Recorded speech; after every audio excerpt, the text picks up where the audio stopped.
Hi class, welcome to Chapter 10, Emerging Adulthood. Our goals for this chapter are Emerging Adulthood, Health and Cognition, and Narrative Identity. There will be 3 video lectures for you to watch. Let's get started with Emerging Adulthood.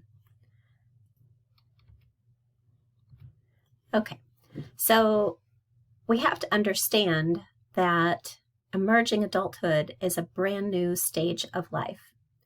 Textbooks 30, 40 years ago didn't have this life stage in them. This is something new that has developed starting in maybe the 80s or 90s. So let's think about where we have been, and then we'll think about where we are now. So our reference point for this will be the 1950s.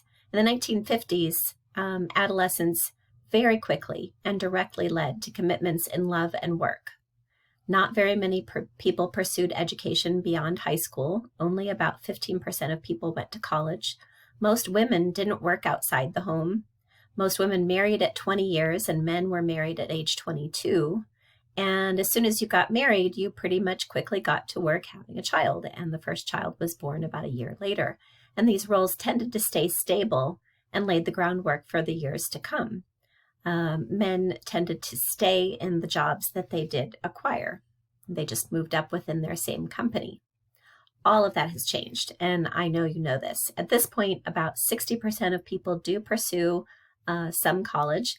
Now, that is not to say that 60% of people have a college degree. That's not at all true.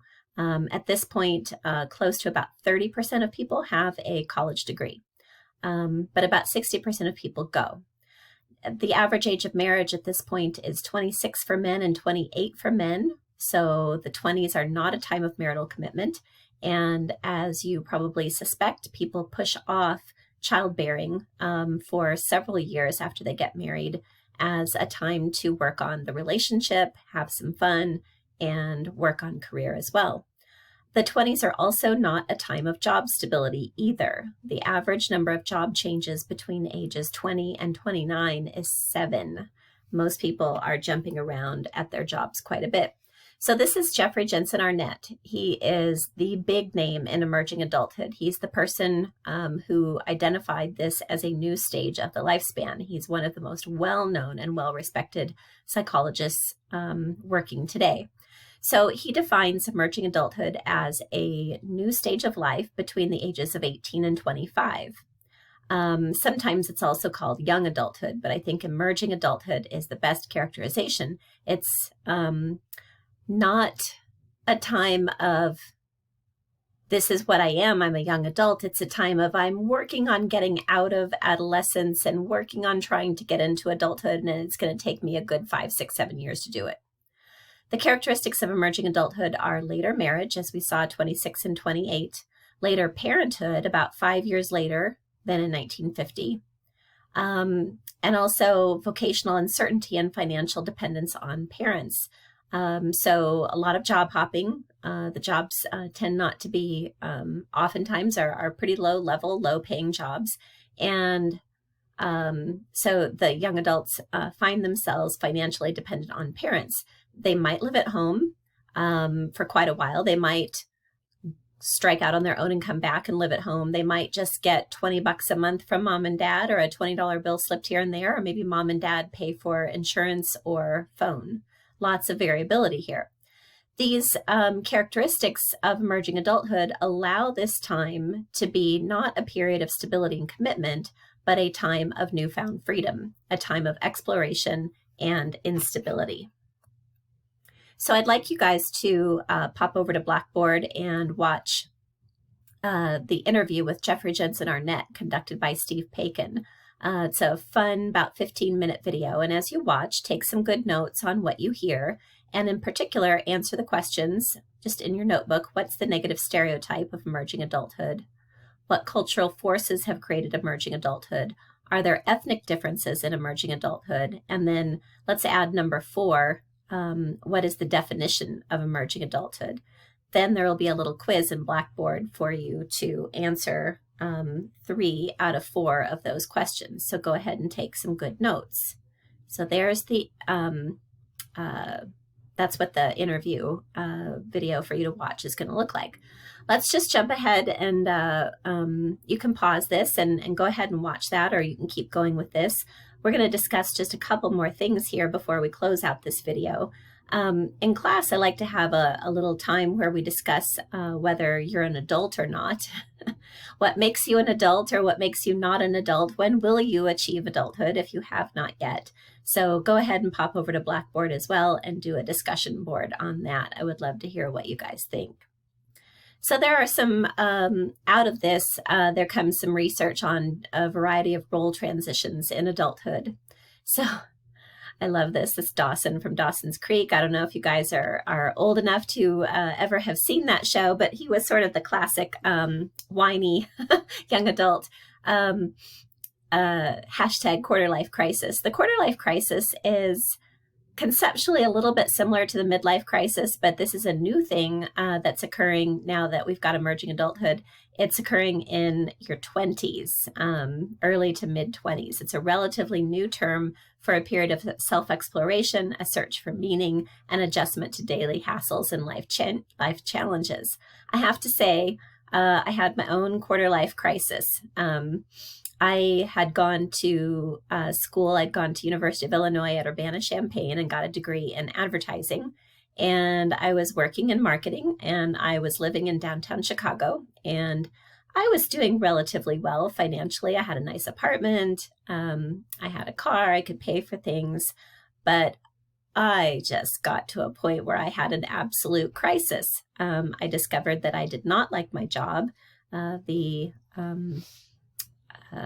work experience in marketing did not satisfy my personal desire for meaningful existence, put it that way. Toward the end of my career, I was working on Chef Boyardee was my product. So I was spending 60 hours a week trying to get people to eat canned pasta. To say that my life lacked meaning is an understatement. So in the process of just adjusting to an hour-long commute to get to downtown Chicago, paying bills, trying to park in downtown Chicago, and having a meaningless job, I had a bit of a quarter-life crisis and decided to throw it all away, quit my job, worked at a department store for about a year while I tried to figure out what to do next, and then went to graduate school, and everything was happily ever after. So that's the quarter life crisis. I'll bet I have some students who had a quarter life crisis and said, uh-oh, this is not for me. Let me figure out something else. Many of you may have answered when you were doing the discussion board on whether you're an adult or not, may have referenced financial independence. Most of us in the United States consider financial independence to be a major marker of becoming an adult. And this is often a bit of a gradual transition. First, we find some kind of part-time job and then a full-time job, or maybe we leave the family home and go into the military. Financial independence is occurring at later and later ages. It certainly starts later for college graduates. Remember, in 1950, 15% of people don't go to college. So at this point, so many more people are going to college. 60% are going to college. And so that is naturally going to delay your financial independence. And of course, many people will return to live with parents after graduation as well. Another transition in young adulthood is characterized by Erikson's next stage. You can see right here, we went through the adolescent period where we figure out who the heck we are, and then we go through the work of intimacy versus isolation. Once we figured out who we are, Erikson says that we are capable then of forming an intimate relationship with another person.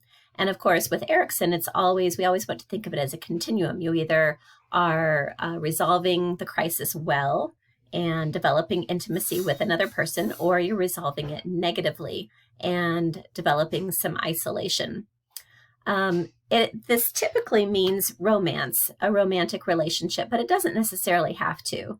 I have two great aunts, actually, who never married, and I would not say that they resolved that poorly. They both, one has a daughter. They both have lots of friendships and relationships, and they're certainly not in isolation.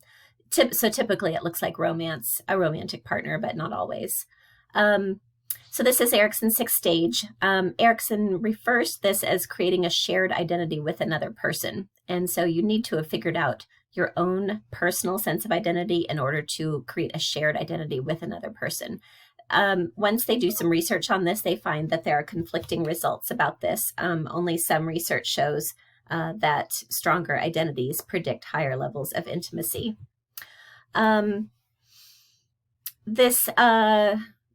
It's generally true that there are identity intimacy connections, but not necessarily. It's not necessarily true for non-career women. If you're a career woman, you probably work out your identity and then transition into relationship. But if you transition into relationship quite young, maybe late teens, early 20s, you may work out your identity issues after you get married and have children. And so being married and having children becomes a part of your identity. Caregiving becomes a big part of who you are as a person. Okay, that's the end of this video. I'll see you next time for Health and Cognition in Emerging.